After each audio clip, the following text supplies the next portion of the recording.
कल जो है इस सवाल को जो सॉल्व किए थे, दी हुई एपी के प्रथम 4 पद लिखिए, जबकि प्रथम पद 1 तथा सार 130। तो इसका पहला क्वेश्चन हमने कल बताया था, ए बराबर 10 था, डी बराबर 10 था, तो इसको सॉल्व किए थे। इसी पे हमने आप लोगों को दिया था ये दूसरा क्वेश्चन और तीसरा क्वेश्चन बनाने के लिए, जिसमें अभी हम दूसरे क्वेश्चन को सॉल्व करने के लिए जा रहे हैं।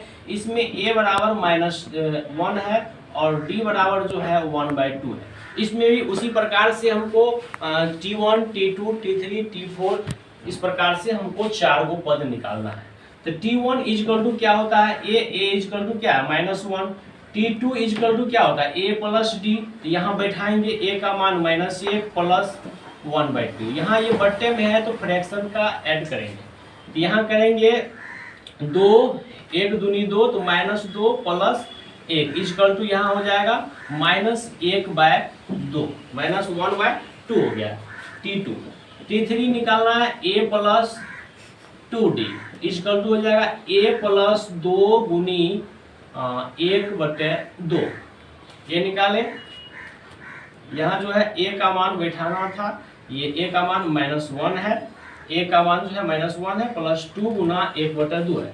ये 2 कैंसिल हुआ, equal to -1 plus 1 equal to 0 आया।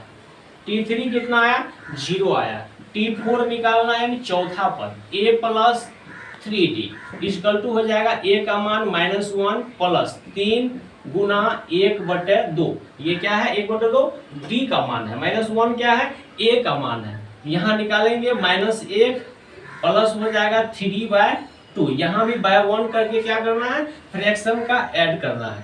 यहाँ हो जाएगा 1 2 का लघुत्तम 2, 1 दूनी 2, तो -2 प्लस 3 इजकल टू हो जाएगा 3 में से -2 जाएगा तो क्या होगा, 1/2 हो जाएगा। इस प्रकार से प्रथम पद आया T1 -1, दूसरा पद आ गया तुमको -1। हमको जो था यहाँ 4 पद ही निकालना था, a बराबर -1, d बराबर 1/2 दिया हुआ था। ये दूसरा क्वेश्चन था। इसके बाद जो है हम तीसरा क्वेश्चन सॉल्व करने के लिए जा रहे हैं। यहाँ पे अब जो है तीसरा क्वेश्चन सॉल्व करेंगे और d बराबर क्या है, -0.25। a का मान भी माइनस में है और d का भी मान माइनस में है, थोड़ा बारीकी से बैठाइएगा आप। T1 is equal to T2 is equal to होता है a प्लस d, इस पे बैठाना। a का मान -1.25 प्लस 0.25। यहाँ जो है इसको माइनस में लिखेंगे, यहाँ फिर तोड़ेंगे। -1.25 प्लस माइनस क्या होता है, -0.25। अब दोनों माइनस में माइनस माइनस क्या हो जाएगा, जुट जाएगा।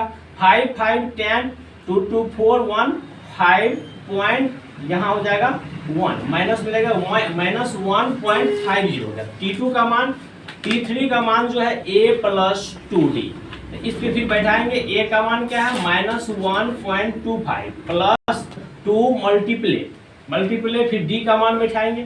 d का मान है -0.25, इस पे बैठाए। फिर इसको कैलकुलेशन कर रहे हैं, -1.25 प्लस यहाँ 2 से मल्टीप्लाई हो जाएगा तो क्या हो जाएगा, -0.25। 2 से गुना करेंगे तो क्या हो जाएगा, 0.50 होगा।